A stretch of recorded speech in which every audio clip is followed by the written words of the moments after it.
8 mars, Journée internationale des droits des femmes. C'est ce qui nous rassemble aujourd'hui.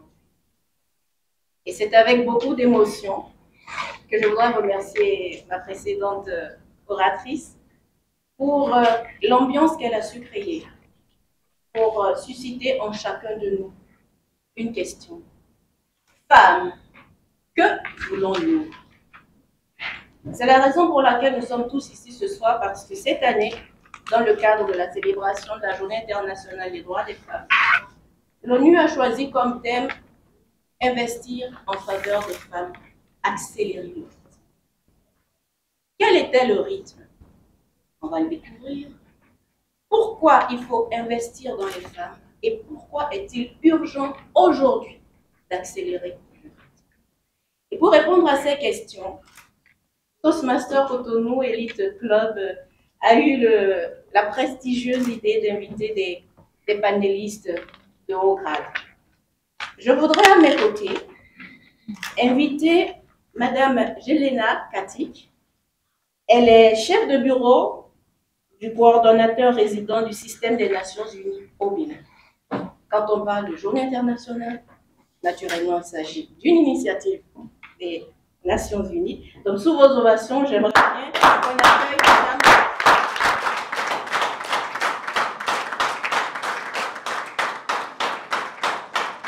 Alors, Madame Jelena, elle a une expertise avérée dans la conception des programmes axés sur les enjeux clés tels que l'éducation et la formation, le travail décent, l'égalité des genres, la lutte contre la pauvreté et bien sûr l'entrepreneuriat féminin. Elle sera à notre côté ce soir en qualité de personne ressource. Nous inviterons également Madame Adjara Arwanchede. Elle est entrepreneure, formatrice et consultante en marketing digital. Elle est cofondatrice de Mara Academy, qui est une plateforme digitale qui offre des formations passerelles à l'emploi. Et elle est également responsable d'un mouvement qui vise à soutenir les femmes entrepreneurs qui s'appelle Il est Obiri. Sous vos ovations, nous invitons Madame Adjara à nous rejoindre.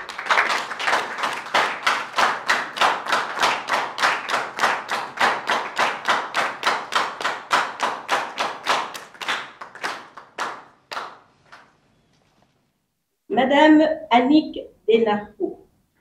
Elle est responsable marketing et communication de Coris Banque Internationale au Bénin. Elle interviendra ce soir à nos côtés en qualité de femme cadre salariée, épouse et mère, impliquée tant sur le plan professionnel que personnel à l'amélioration de la condition féminine. Je vous invite à l'accueillir sous vos ovations.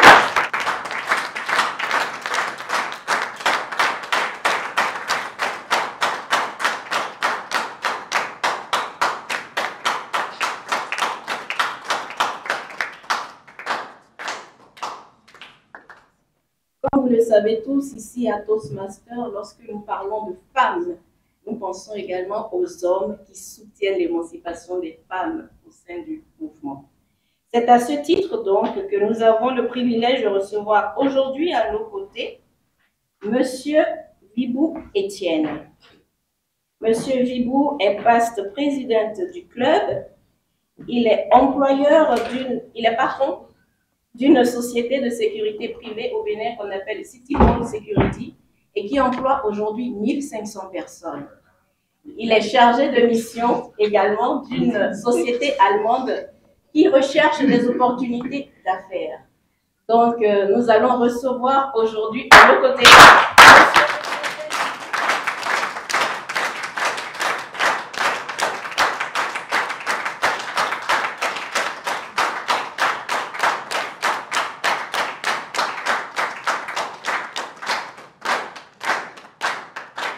Je rappelle que M. Vibou portera plusieurs casquettes en bon Toastmaster, mais cette fois-ci, il portera la casquette d'employeur, d'investisseur, d'entrepreneur et surtout de porte-voix des He for She. Encore une fois, sous vos ovations, s'il vous plaît.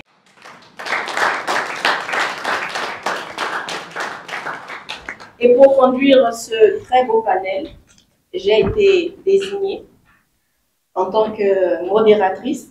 Moi, c'est Carole Kenra. Je suis responsable communication Banque Atlantique Bénin et je suis également une femme très engagée aux côtés des femmes. Donc, non seulement je serai modératrice de ce panel, mais je pourrais aussi, en fonction de mon expérience en tant que financier, investir sur les aspects finance et culture de l'investissement. Donc, sans plus tarder, je voudrais vous inviter cher public, à bien vous positionner, parce que nous avons 30 minutes de débat à faire. Alors, ma première question s'adressera à Madame Helena, en tant que personne ressource des Nations Unies. Que vous a inspiré aujourd'hui le thème pour lequel nous avons invité aujourd'hui? Merci. L'investissement devrait commencer pas dans cette phase. La femme a grandi et que ça commence déjà dans la phase quand elle est toute petite et ça commence dans la famille et dans le contexte dans lequel elle grandit. Et nous, les femmes, qu'est-ce que nous voulons?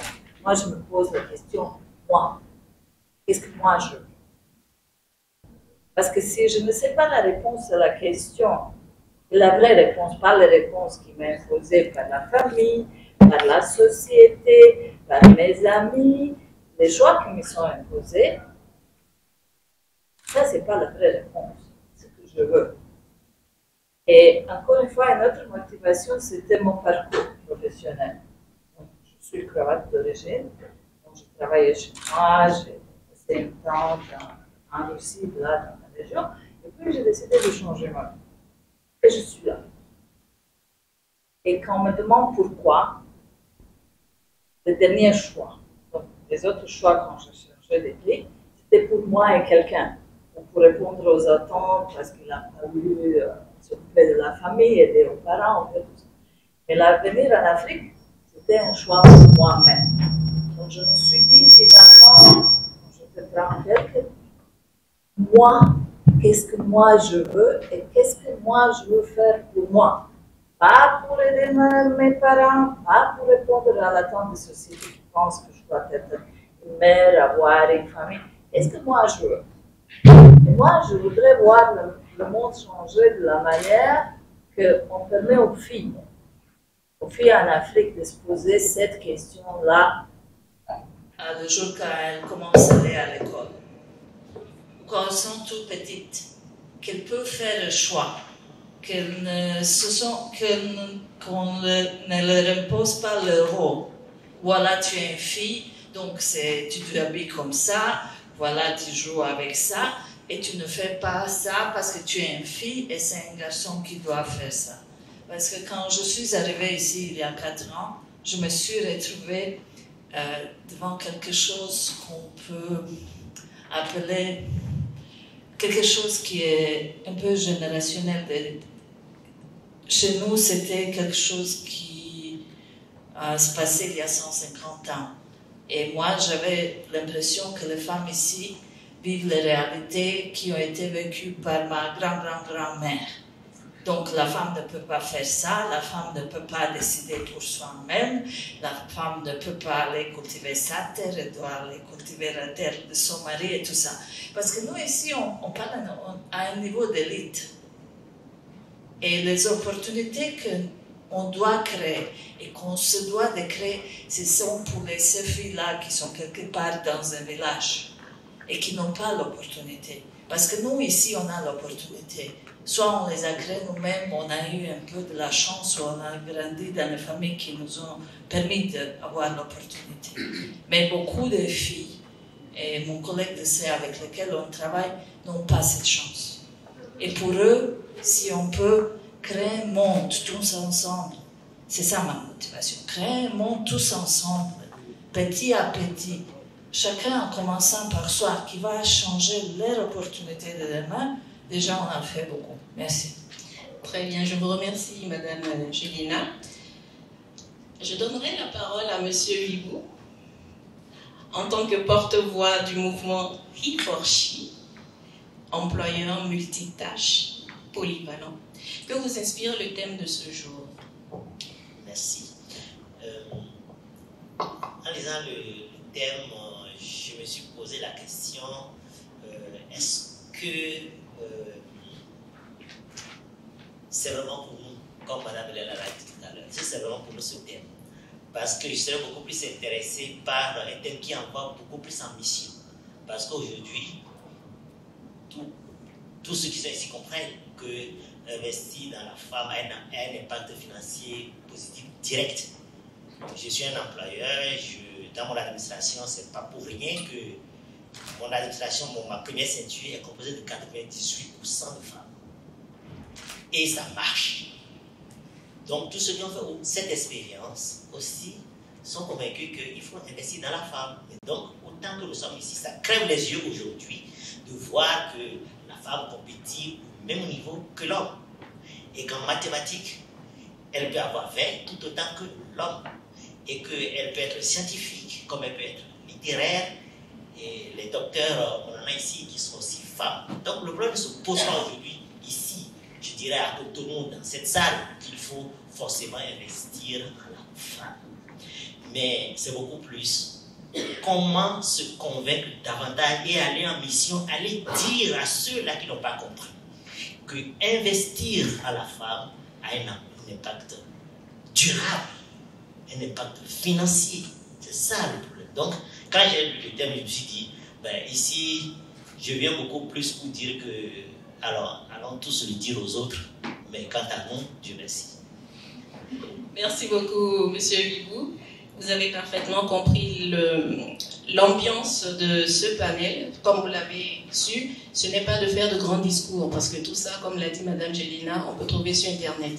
Où en sommes-nous par rapport aux défis, au blocage des femmes et tout ça. Donc, je donnerai la parole à Madame Adjara, qui est entrepreneure, elle est formatrice et consultante. Elle a créé une plateforme digitale pour offrir des formations passerelles vers l'emploi. Que vous inspire à nous aussi le thème de ce jour? Le thème de ce jour, comme je disais tout à l'heure, les panélistes, pour moi, c'est parler au fait de l'investissement. Pourquoi il faut investir dans la femme? Et moi, je ne dirais pas que les femmes ici, donc je parle des femmes à Cotonou et puis dans les villes, qui ne faillent pas investir. Parce que récemment, je me suis retrouvée face à un appel à candidature du gouvernement où on m'a dit sur 300 candidatures, il n'y avait que 4 femmes. Et sur les 4 femmes, j'étais la seule retenue. Et moi, ça m'a fait, je me suis posé des questions. Parce que je me disais justement, comme M. Etienne vient de le dire, qu'ici à Cotonou, on n'a pas ce problème. Mais comment on peut lancer un appel à candidature qui intéresse plusieurs femmes et il y a 4 candidatures sur 300 et une seule femme retenue. Donc pour moi, ce thème, je pense qu'il est d'actualité et c'est justement pouvoir discuter de tout ce qu'il faille faire ici et ailleurs pour pouvoir investir la femme. Vous êtes cadre dans une banque de la place et quand on parle investissement, tout de suite vous savez déjà de quoi nous voulons parler. Est-ce que vous êtes venu dans cette même dynamique en tant que financier pour nous expliquer un peu la situation du Bénin ou alors vous êtes là pour partager avec nous des solutions pour résoudre le problème déjà de l'employabilité où on annonce des candidatures, il y a très peu de femmes qui postulent, on crée des entreprises, il y a très peu de femmes qui répondent aux critères. Alors dites-nous, Madame Denako, vous, qu'est-ce que vous pensez de ce thème et qu'est-ce que vous pensez qu'on peut faire pour éviter ce genre de situation? Merci. Il est facile de prendre la parole après les autres, on peut commenter un tout petit peu avant de dire ce qu'on a à dire. En fait, ce que moi je pense que le thème il est totalement d'actualité, qu'on soit à Cotonou, hors de Cotonou. C'est juste de se poser la question du type d'investissement à faire. D'accord. Pour les filles rurales, les femmes en milieu rural, il faudra faire un investissement pour accélérer l'accès à l'éducation, à l'instruction, à des soins, aux premiers soins, à des soins de qualité, à la prise en charge de certaines pathologies assez compliquées qu'on n'arrive pas à gérer à l'intérieur du pays. Les médecins en savent quelque chose. Et un certain nombre de choses que nous avons déjà à Cotonou. Quand on parlera d'investissement à Cotonou, pour les femmes qui sont à Cotonou, qui, comme vous et moi, avons le privilège de ne pas être à la maison vendredi soir et d'être avec session Toastmaster, on parlera plutôt de l'investissement personnel, selon moi, de cette volonté ou cette capacité que la femme a de ne pas se contenter de sa position, d'être arrivée, ou de donner l'impression d'être arrivée, mais de vouloir quand même pousser pour quand même s'élever au même niveau de leadership, au même niveau de réalisation ou de satisfaction personnelle que les hommes. Maintenant, en tant que financier, il faut dire qu'il y a beaucoup d'outils, beaucoup de moyens qui sont mis à la disposition des femmes.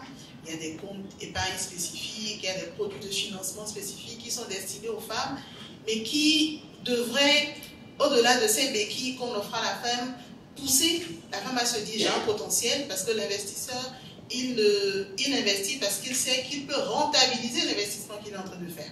Donc, à nous les femmes de nous rendre compte de notre potentiel, de notre différence, de notre singularité, et de pouvoir amplifier dessus pour quand même être de véritables leviers dans la société. Donc, on peut investir sur les femmes, on peut accélérer le pas à notre niveau personnel, au niveau national, en comptant les zones rurales, mais aussi en zone urbaine, périurbaine. Merci. Pour résumer ce que vous venez de dire, je comprends. Et d'ailleurs, Madame Jelina et Madame Adjara, ce qui revient en permanence, c'est plutôt cette éducation à la base. Madame parlait tout à l'heure, il faudrait penser à nos filles à la maison. Il faudrait penser à l'éducation dans nos familles. Il faudrait penser également, comme vous l'avez dit, à ce que l'on veut réellement soi-même. Déjà, nous, en tant que femmes rurales, femmes citadines, pardon, et également nos femmes, nos sœurs qui sont dans les villages. Je voudrais m'adresser cette fois-ci à M. Vigo. Dites-moi, selon vous, quel est le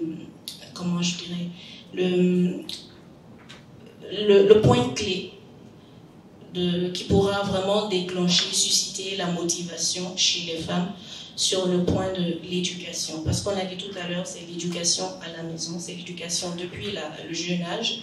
Donc, comment est-ce qu'on pourra réellement donner des outils à nos auditeurs ici présents pour que, voilà, déjà, dès aujourd'hui, ils puissent mettre en application ces outils-là et déclencher déjà dès le bas âge ce réflexe de vouloir vraiment se prendre en charge et aller à l'éducation? Bon, la chose nous crève derrière les yeux, comme je l'ai dit tantôt. On voit aujourd'hui des pères de famille qui n'ont que 2 enfants, qui sont filles, par exemple. Et les 2 émergent bien, elles réussissent à l'école, elles trouvent autant de boulot et viennent, comme chez nous, à l'aide aux parents. Donc, ce n'est plus, pour moi, la question, c'est difficilement que je l'admets comme une question d'actualité. Parce qu'aujourd'hui, la femme fait exactement la même chose que l'homme. J'ai comme l'impression que ce qu'on regarde le plus, c'est la jupe et la culotte. C'est ça mon problème. Parce que quand vous prenez de la femme, elle fait tout autant que l'homme. Donc la raison est là. Ce n'est pas comme à l'ancienne, c'est-à-dire dans le bon vieux temps, où parce qu'on ne l'a pas mise à l'école, elle ne peut pas faire certaines choses. Aujourd'hui, parce que tout est lié à l'éducation, c'est-à-dire à l'intellectuel, il faut aller à l'école, il faut se faire former. Bon, d'accord, on peut se dire, il faut l'envoyer à l'école. Mais puisqu'aujourd'hui, envoyer la femme à l'école est presque obligatoire pour tout le monde, la motivation pour moi, c'est de voir comment elle réussit aujourd'hui. Et je dis qu'elle réussit même plus que les hommes. Donc, quand on voit cela, il y a une bonne raison déjà d'investir en son enfant, en son éducation, avec l'assurance que autant qu'un enfant garçon, il réussira. Donc, pour moi, c'est ce que nous voyons aujourd'hui, c'est l'expérience que la femme démontre aujourd'hui, sa capacité à réussir, à manager, à prendre le pouvoir, à créer. C'est ça aujourd'hui qui fait que tout homme, tout jeune homme, qui ne sait pas qui il est, doit pouvoir investir en la femme parce que la femme aussi réussit tout autant que l'homme. Ce que vous dites est très important et m'amène à vous poser encore une fois la question de savoir, tout à l'heure on a suivi Madame Lisiane dans son discours où elle a parlé de l'effort personnel qu'elle a consenti pour en arriver là où elle est aujourd'hui. L'autre oratrice a donné le cas de la petite Emma. Alors, en tant que parent, comment est-ce que nous pouvons investir dans l'éducation? La réponse, je l'attends toujours, je ne l'ai pas encore. Je ne sais pas si les autres... Oui, je pourrais aller un peu peut-être plus en détail. C'est-à-dire que vous êtes en train de me demander comment il faut investir en sa fille. Mais c'est me demander comment investir en mon garçon. Et c'est pourquoi je dis de ne pas regarder. C'est d'abord nous ne devons plus regarder le... En fait, les parents sont en train de faire une discrimination basée sur le genre. Et c'est déjà ça mon gros problème. Quand vous avez 2 enfants, vous n'allez pas regarder que l'autre est fille pour déjà commencer par orienter sa formation. C'est ça le danger.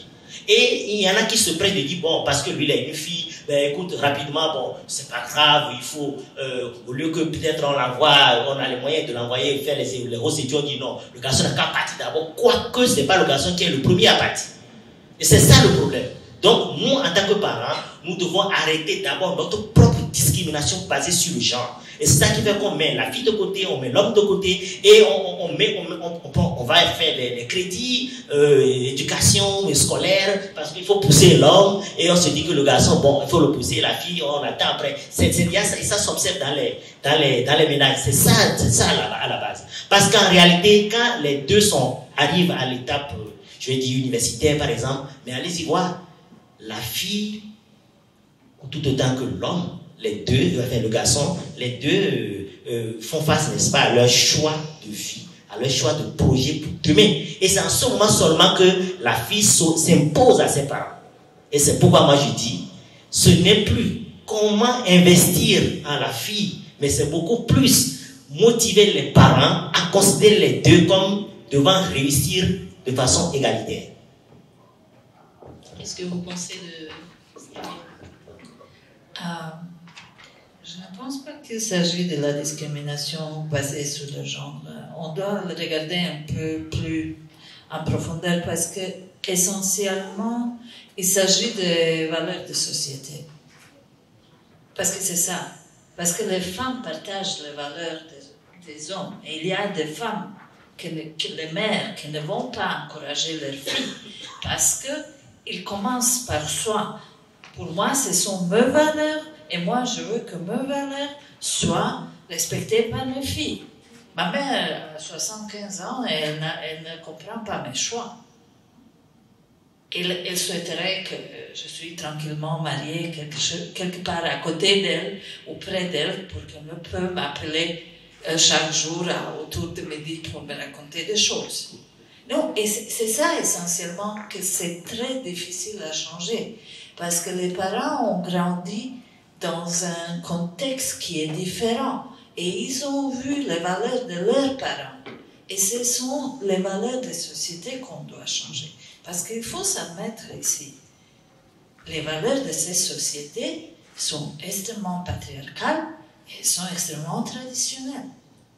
Ici, disons, si on se demande qu'est-ce qu'un homme peut faire, un homme est Dieu ici.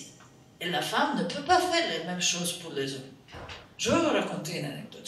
J'arrive au Bénin, on m'explique le fameux concept de chéri. Un homme peut avoir des détails, le chéri et tout ça. Et moi, je dis, ok, c'était très amusant. Je dis, vous utilisez un très joli mot français pour le dire. Et puis je demande, ok, 2 questions. Si un homme décide de changer sa chérie, et par exemple, il veut acheter une maison, il la laisse, est-ce qu'elle garde la maison? Ah, pas exactement. Et puis, j'ai demandé à un chauffeur on était en train de dire, ah, ok. Donc, on parle des hommes. Mais est-ce qu'une femme, si son mari a une chérie, est-ce que la femme a le pouvoir de faire la même chose? Et le monsieur Serge me regarde et dit, madame, si personne ne le sait pas, peut-être. Mais dans notre ici, au Bénin, vous savez, la femme doit être mariée. Et j'ai vu ça. J'ai eu de mes collègues, donc je suis ici presque 4 ans. C'est pendant 4 ans qu'elle est en train de mener la procédure de divorce. 4 ans. Et c'est pas encore fini. Moi, je ne sais pas quand ça va finir. Et puis, la pression était la même. Quel est ton problème? Il est avec quelqu'un d'autre, juste tais-toi. S'il revient, ok, très bien. S'il ne revient pas, tant mieux. Donc, mais pour moi, c'est ma perception de société ici, et un peu l'Afrique de l'Ouest en général. L'homme peut faire tout. Et il peut avoir les il est chéri, il peut avoir le deuxième bureau et le troisième bureau, je ne sais pas quoi. Mais la femme ne peut le faire si elle est d'une famille qui est assez riche. Parce que la richesse et la position de la société lui permettent ça. Mais si c'est une femme quelque part dans le village, où les gens se racontent et tout le monde sait ce que les autres font, vous pensez vraiment que cette pression de la société, c'est très difficile de vivre avec ça. Si tout le monde vous regarde et dit, ah voilà, celle-là, tu sais, elle fait ça, elle n'est pas une bonne femme, elle ne peut aller à l'église et tout. J'ai regardé, je sais que vous riez, mais pour moi, ça me rappelle ce que j'ai vu chez nous. Ce n'était pas du tout différent. Dans les années 1950-60, j'ai grandi dans une région rurale. Les hommes entrent dans la maison, la femme se lève.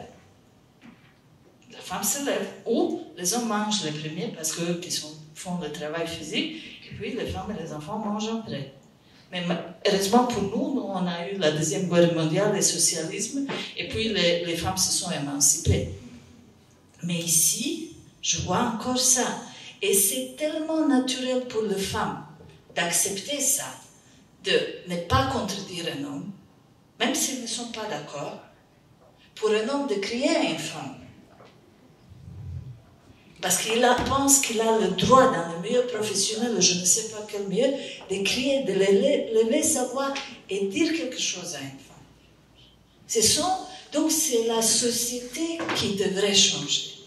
Je sais qu'on va dire, voilà, c'est la tolérance et tout ça. Mais c'est là où on commence, c'est là la base. Et sans ça, on va rester encore dans les silos. Les gens qui croient dans l'émancipation, qui comprennent le problème, et puis une grande partie de la société qui pense que c'est pas un problème parce que moi je suis un homme. Et c'est le monde où les hommes dominent la femme. Et la femme a un rôle, elle doit être la mère, elle doit naître des enfants, elle doit servir son homme, elle doit lui cuisiner, je ne sais pas, s'occuper de tout. Et les femmes acceptent ça parce que c'est ça ce qu'elles voient.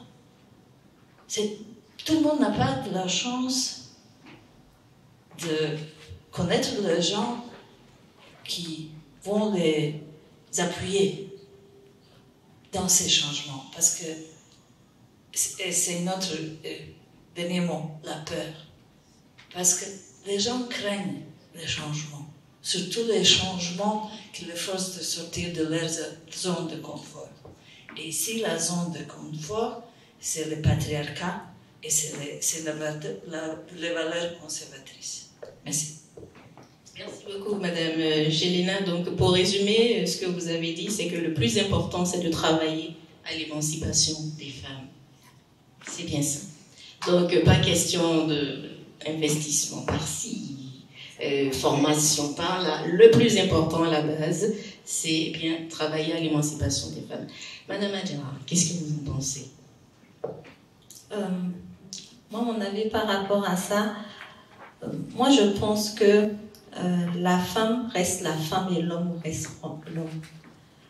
C'est pour ça que moi j'aime pas trop le mot égalité, mais je préfère équité. Parce que quand on regarde déjà une femme par son apparence et quand on regarde un homme, il y a une différence. Donc forcément, dans la façon de fonctionner, la femme fonctionne d'une autre façon et l'homme fonctionne d'une autre façon. Moi, quand j'entends investir au niveau des parents, c'est d'abord investir dans nos garçons, parce que c'est le garçon d'aujourd'hui qui devient l'homme de demain. Et quand il est bien éduqué, quand il comprend justement sa place, quand il comprend l'importance d'avoir une femme, une sœur, une mère, son traitement, c'est pas avoir, comme madame le disait tout à l'heure, avoir plusieurs chéris ou bien dire que la femme va passer son temps à la cuisine. Donc pour moi, il faut éduquer les hommes. Il faut éduquer les hommes pour qu'ils comprennent que avoir une femme, c'est avoir une personne en qui il faut croire, qu'il faut accompagner, qu'il faut soutenir et il faut l'aider à accomplir au fait ce qu'elle doit faire. Moi, je suis mariée et mon mari, je vais dire, m'aide beaucoup à réussir ma carrière. Au lieu d'être un frein, c'est plutôt une personne qui m'aide au fait à aller plus loin. C'est pas la personne qui va te dire tu dois faire quelque chose, donc il faut que tu restes à la cuisine alors qu'il sait que tu as quelque chose à faire. Donc moi je pense que la femme et l'homme sont complémentaires. Maintenant il faut travailler il faut travailler cette complémentarité pour qu'elle puisse justement nous aider au fait à aller plus loin. Et la femme aussi, c'est de dire à la femme au fait de ne pas se limiter en se disant je suis une femme donc je ne peux pas. Parce qu'effectivement on a vu nos mères rester dans leur foyer, ne rien faire, accepter tout ce qui était dit à cause de la société. Mais aujourd'hui c'est de dire aux femmes crois en toi et puis tu as du potentiel, tu as quelque chose à faire, donc du coup tu investis en toi et tu deviens cette femme que tu dois être. Parce que la réalité c'est que quand une femme travaille à être celle qu'elle doit être, elle a plus d'influence. La femme a de l'influence plus que les hommes. C'est pour ça que quand vous allez voir, quand une femme est leader, elle arrive à influencer un grand monde. Parce que justement, la femme a de l'influence.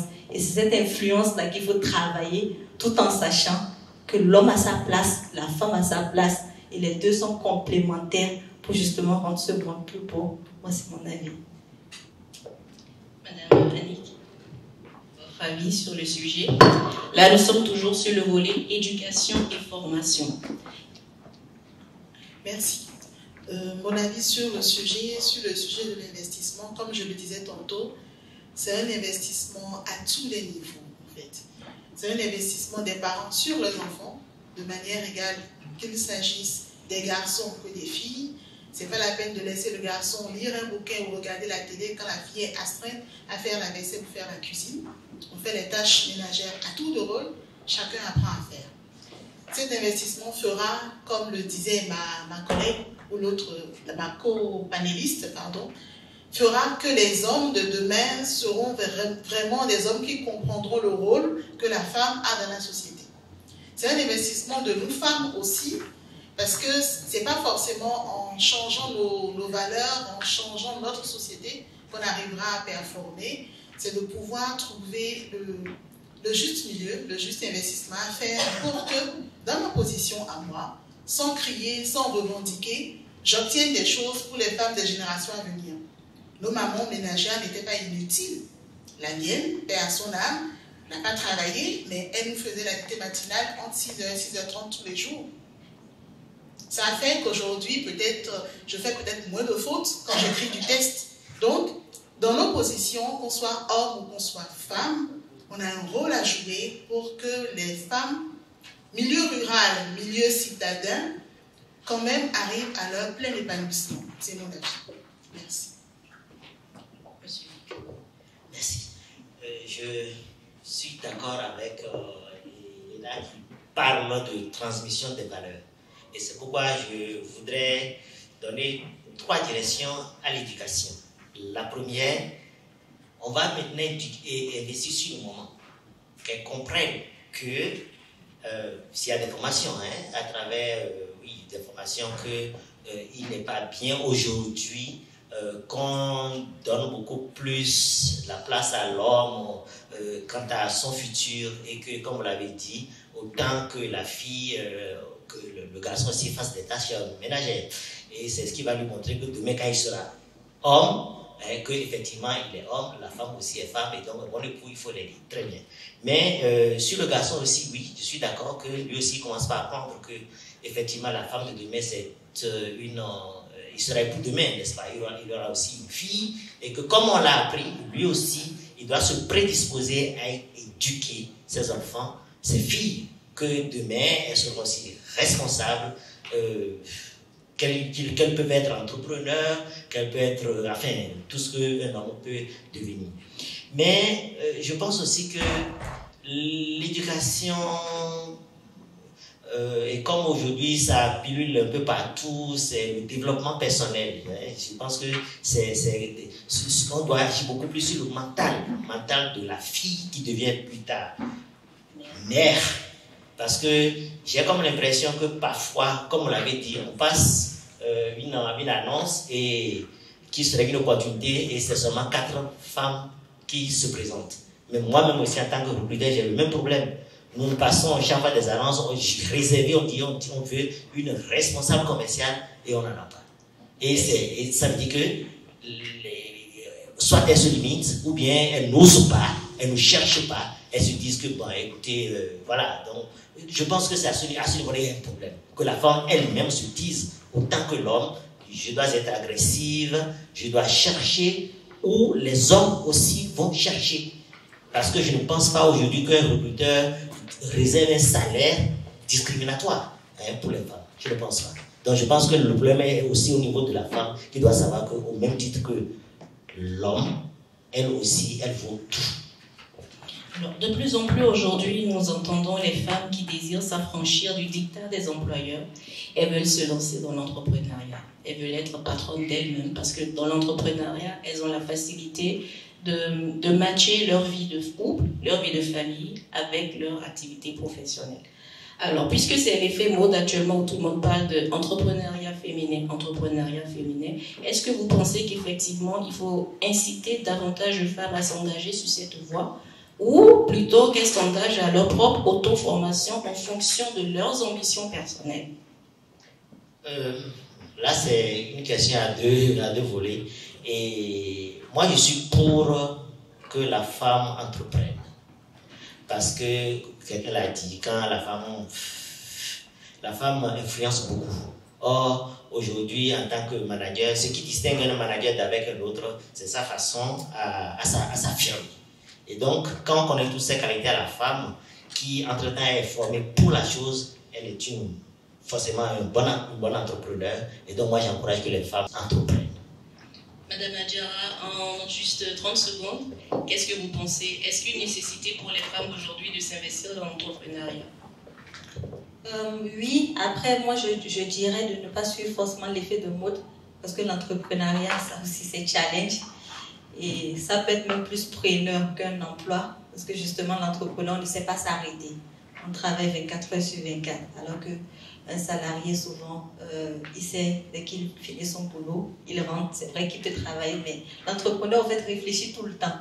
Parce que quand ton business ne marche pas, à la fin du mois, tu sais que tu n'as pas de finances. Alors qu'un salarié, il a quand même son salaire. Donc, pour moi, pas un effet de mode. Madame Elena, en 30 secondes, l'entrepreneuriat féminin. Non, absolument, oui. Je pense qu'il faut donner l'opportunité aux femmes de faire tout ce qu'elles veulent. Soit l'entrepreneuriat, soit le choix d'une carrière salariée. C'est juste de les encourager d'aller chercher des options. Parce que les options sont là, exactement. Et en plus, dans ce pays, la population est extrêmement jeune. Donc, il faut les encourager et il y a des opportunités. C'est pas qu'il y en a, on en parle un peu partout de business clubs, startups, tout ça. Il y a des choix. Et je veux revenir là sur ce que j'ai dit au début. Les encourager à répondre à la question qu'est-ce que je veux? Madame Inapo, vous avez un mot à dire sur l'entrepreneuriat? Moi, je dirais juste qu'il faut juste essayer. Il faut juste oser essayer une meilleure version de soi. Salarié, entreprise, devenir la meilleure version de soi, s'améliorer en continu. Je vous remercie, chers panélistes. Donc, je fais rapidement un résumé en attendant de vous donner la parole pour 10 minutes de questions, c'est bien ça. Donc, nos panélistes s'accordent sur le fait que l'urgence, plutôt, c'est d'investir sur soi-même en se posant la question de savoir qu'est-ce que je veux en tant que femme. Avoir l'audace de s'affranchir des stéréotypes sexistes, avoir l'audace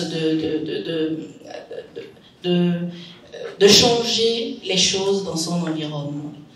Par rapport à l'entrepreneuriat féminin, si je réponds à la question, ce que je veux, c'est d'être une femme entrepreneur, forcément, c'est de m'orienter vers les structures, vers les organismes qui s'occupent de ça et qui pourront m'accompagner à atteindre cet objectif. Chers auditeurs, maintenant je vous laisse la parole pour 5 minutes de questions. Est-ce qu'il y en a dans la salle qui ont des questions à poser à nos panélistes? Oui. Merci beaucoup. Avant de poser ma question, je voudrais me permettre de commenter un peu ce qui a été dit Surtout que je viens d'un domaine où l'on pense qu'une femme médecin, une femme qui a fait des études doctorales est forcément à l'abri et qu'on nous met dans cette catégorie des femmes citadines. Mais laissez-moi vous dire que c'est absolument faux. Parce que dans le secteur de la santé, 70% du personnel est féminin, mais juste 25% sont des postes stratégiques. Donc cela nous amène à nous poser des questions. Mieux, quand on prend la question de la santé des femmes de façon plus globale, l'investissement n'est pas suffisant.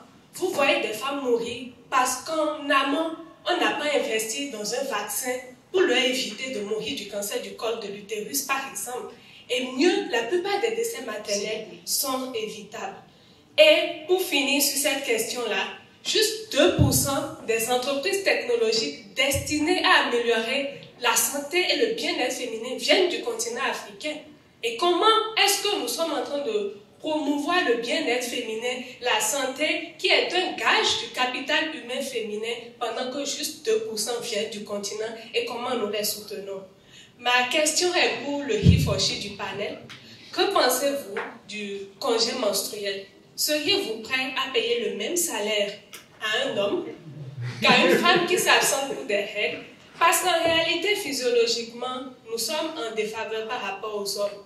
Parfois, nous devons faire face au syndrome prémenstruel, chose qu'on ne parle pas. Ça va même chez certaines femmes à vouloir renier leur conjoint. Je voudrais avoir votre avis. Merci. Je pense que vous aurez l'occasion de me connaître, de venir chez moi, et vous aurez les témoignages qu'il faut. Pas plus tard qu'hier, je suis rentré dans une salle de réunion où il n'y avait que des dames. Et je leur ai dit, mais à quand des jumeaux ici? Je veux des jumeaux ici. Et ce disant, j'ai lancé un débat, c'est de créer une crèche à l'intérieur. Et que, par exemple, un client appelle et qu'un bébé soit en train de chanter et que la dame lui dise, ah, attendez, le temps que je calme, c'est mon bébé qui crie là, je me mets à côté pour mieux vous parler. J'aurais des choses comme ça dans mon entreprise. Ça vous dit que, à City Pole, par exemple, je paye tous les droits, c'est-à-dire congé maternel, tout. Je ne suis pas encore arrivé à ce congé menstruel et tout ça.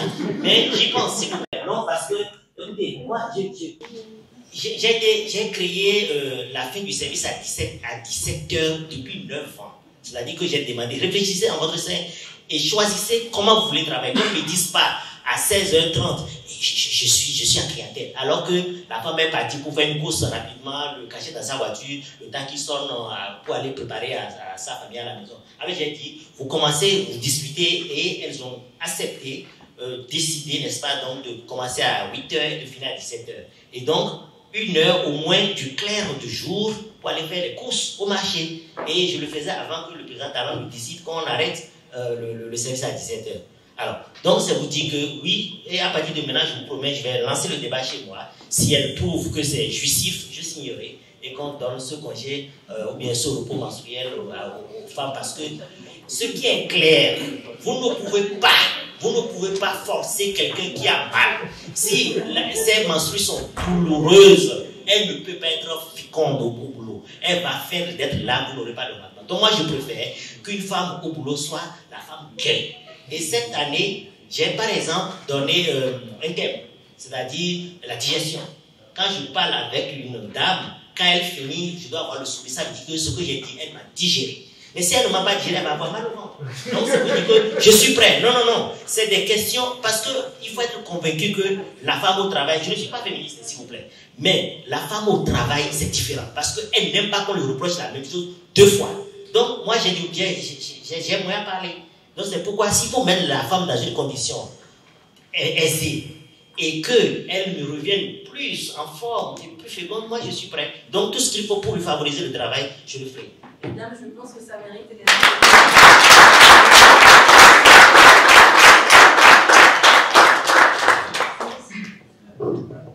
Merci. Rebonsoir à tout le monde. Déjà, je dis merci à nos panélistes pour les différents apports, mais j'avoue personnellement, je ne sais pas pour le reste. J'ai vraiment pas été comblée de mon déplacement. J'aurais aimé avoir encore plus par rapport à ce thème, mais sincèrement, je suis restée sur ma soif. Et personnellement, sur mon riz Forchi, vous m'avez beaucoup mélangé, moi. personnellement. Et je l'ai même écrit ici. Il m'a trop mélangé. Oui. Parce qu'à un moment donné, je vous vois dans une autre direction et après vous nous mélangez encore. On n'arrive pas à cerner. On n'arrive pas à comprendre réellement si vous demandez qu'on investisse réellement en la femme ou en cette jeune fille pour qu'elle puisse y arriver. Et cette question de l'investissement dont on parle, je pense personnellement que on doit forcément, c'est tellement d'actualité que peut-être vous ne pouvez pas savoir le nombre de femmes qui, en voyant le visuel aujourd'hui, a eu envie d'être ici. Vous ne pouvez pas en savoir. Mais juste peut-être parce qu'elle doit tellement demander de permission. Elle doit pouvoir dire, j'ai vu quelque chose, j'ai bien envie d'aller participer. Mais on va lui dire, tu ne peux pas. Ça rejoint un peu la préoccupation de ma sœur, je n'ai pas regardé le nom. Mais je reviens dans le domaine du sport par exemple. On parle de l'investissement. Combien de femmes sont sportives? Ou combien de femmes désirent faire du sport et qu'on ne lui donne pas la chance d'y arriver? Et qu'on ne lui permet pas de le faire. Moi, je sais ce que le sport a fait de moi. J'ai dit à l'entame que je suis ancienne capitaine de l'équipe élégante de volleyball. Et je sais ce qu'on me disait au départ. Tu es sûr que tu vas te marier? Tu es sûr qu'un homme va te prendre dans ta chambre? Tu es sûr, tu es sûr, tu es sûr. Il y a tellement de choses qu'on me disait. Mais je sais, le choix que j'ai fait, comme l'a dit ma soeur, toujours je reviens sur elle. Je n'ai pas gardé le nom. Mais c'était un choix, un vrai choix. Et tu te dis, je peux y arriver, je vais y arriver. Mais tu le dis, mais ce n'est pas seul en fait. Il faut qu'on puisse t'accompagner. Et quand je viens dans votre domaine de la sécurité, parce que je sais que vous avez plusieurs casquettes, mais j'ai envie de rester dans le domaine de la sécurité, où on voit aujourd'hui des femmes dans ce domaine. La grille salariale à leur niveau, c'est comment? On sait déjà en général que les gens qui se retrouvent dans la sécurité sont très mal payés. Et quand je vous ai vu là tout de suite et j'ai entendu sécurité, je me suis dit, ben, il faut qu'on puisse penser à une thématique avec lui et discuter maintenant vraiment pour savoir pourquoi ils sont mal payés. Et ils ne font que boire, les gens de la sécurité. Et aujourd'hui, j'ai commencé par voir aussi des femmes dedans. Je vais finir comme ça ma question, même je ne vais pas y aller. Mais je voulais juste demander au président Moïse si on peut avoir l'opportunité d'avoir un temps vraiment un peu plus élastique pour parler réellement de cette thématique-là, parce que j'ai aimé tout ce qui a été fait au départ, mais ça a pris tout le temps. Ça ne nous a pas permis de vraiment rester sur la thématique pour pouvoir bénéficier de ces riches discussions. Il y a plein de choses à dire, mais sincèrement, on est resté un peu, on a surfé sur le thème et personnellement, je n'ai pas kiffé. Merci.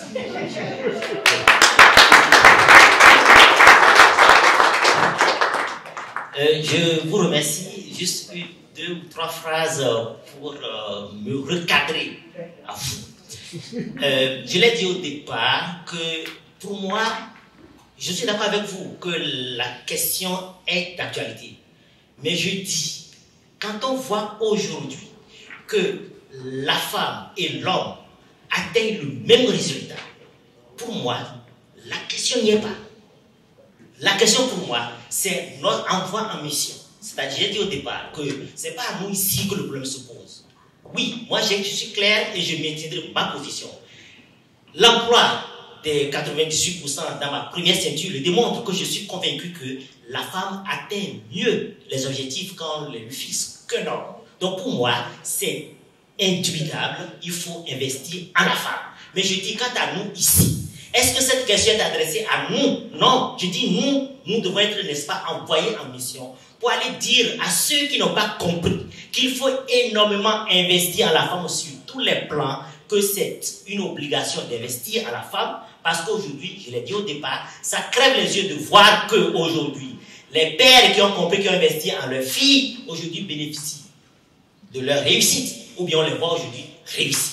Donc pour moi, la question n'est pas, je l'ai dit au départ, pour moi ce n'est pas, est-ce qu'il faut bien comment investir en la fille? Non, mais c'est beaucoup plus, aller dire à ceux qui n'ont pas compris qu'il faut impérativement investir en la fille. C'est comme ça que j'ai commencé en prenant la parole. Et je vais vous dire qu'au niveau de la sécurité, vous pouvez aussi vous renseigner, les filles sont autant payées que les hommes chez moi.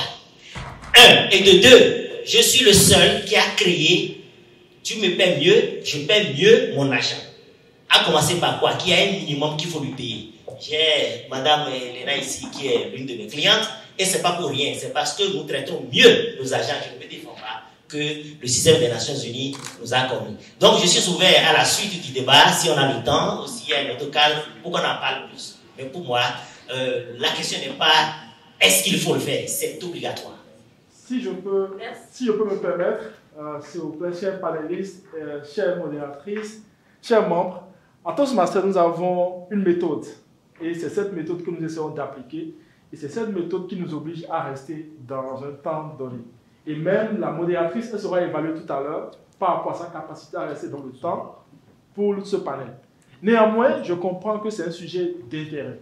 Je souhaiterais demander humblement à tous les membres, à tous les participants et les participantes de bien vouloir nous permettre de rester dans le cadre de ce panel, de rester dans le timing et exceptionnellement, tout à l'heure durant le cocktail, nous aurons l'occasion de discuter. Je présente d'ores et déjà nos excuses à ceux et celles qui ont des questions, mais que malheureusement nous ne saurions pas prendre compte tenu du temps. Mais je vous promets que tout à l'heure, durant le cocktail, nous aurons l'occasion de discuter, de créer des petits groupes. Et pour les prochaines fois, nous en tiendrons compte pour s'assurer d'avoir plus de temps au-delà du timing Toastmaster. Merci beaucoup. Merci, Président Moïse. Effectivement, le sujet il est suffisamment vaste, on ne pourra pas vraiment le décortiquer en 30 minutes. Donc, nous allons remercier les panélistes et nous ressortons de ce débat avec la résolution de travailler à notre propre émancipation. De se poser la question de savoir qu'est-ce que je veux en tant que femme et à partir de la réponse à cette question, maintenant, chercher de l'aide parce que de l'aide, il y en a dans tous les domaines. Il y a des progrès qui ont été faits également au niveau gouvernemental.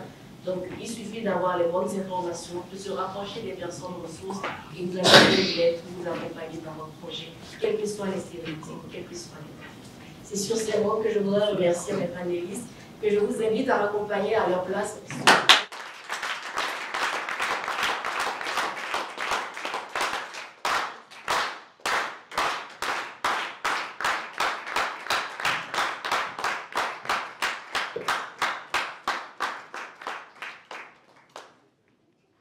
Succinctement, quels sont les objectifs de notre, pardonnez-moi, de celle qui devait mener le panel.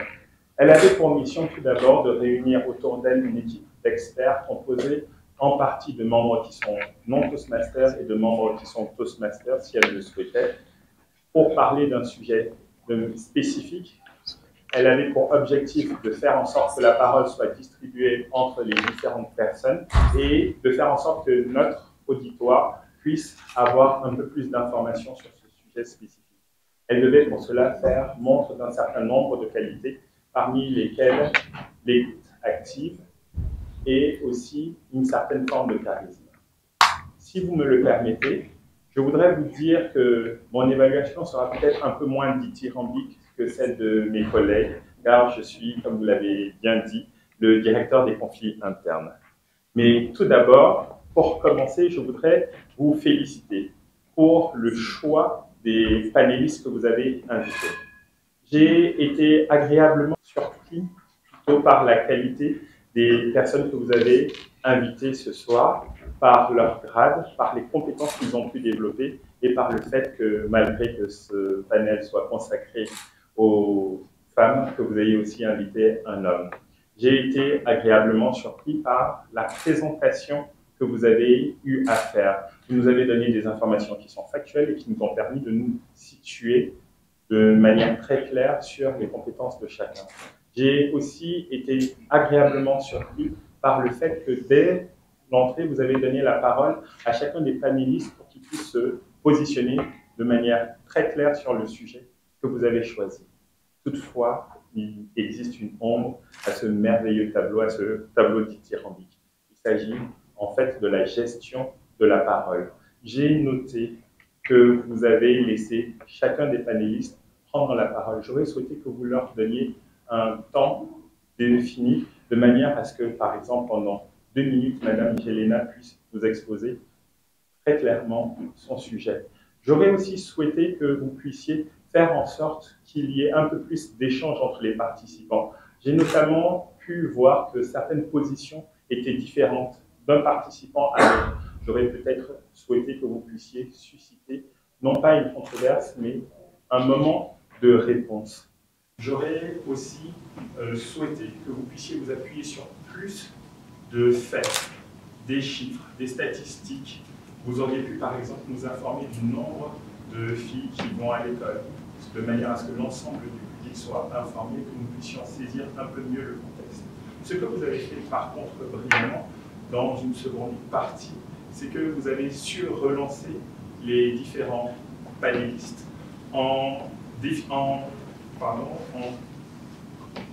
vous focusant sur le sujet. Je suis désolé, Madame la Cremirienne, il va falloir que vous le releviez.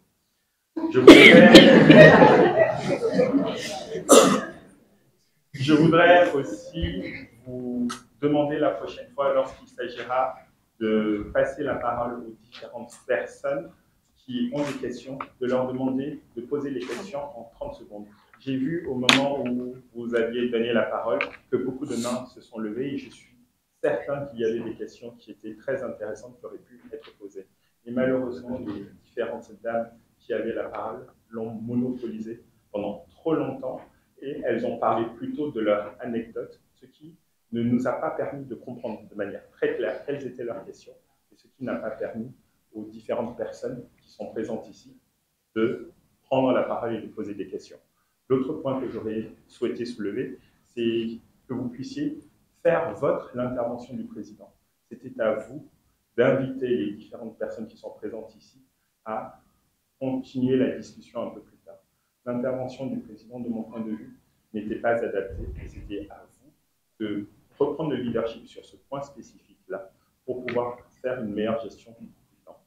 Madame la directrice générale, je reconnais que mon évaluation n'a pas été dithyrambique, mais je voudrais que vous insistiez plutôt sur les points saillants de cette intervention et les meilleures idées que j'ai eu à présenter.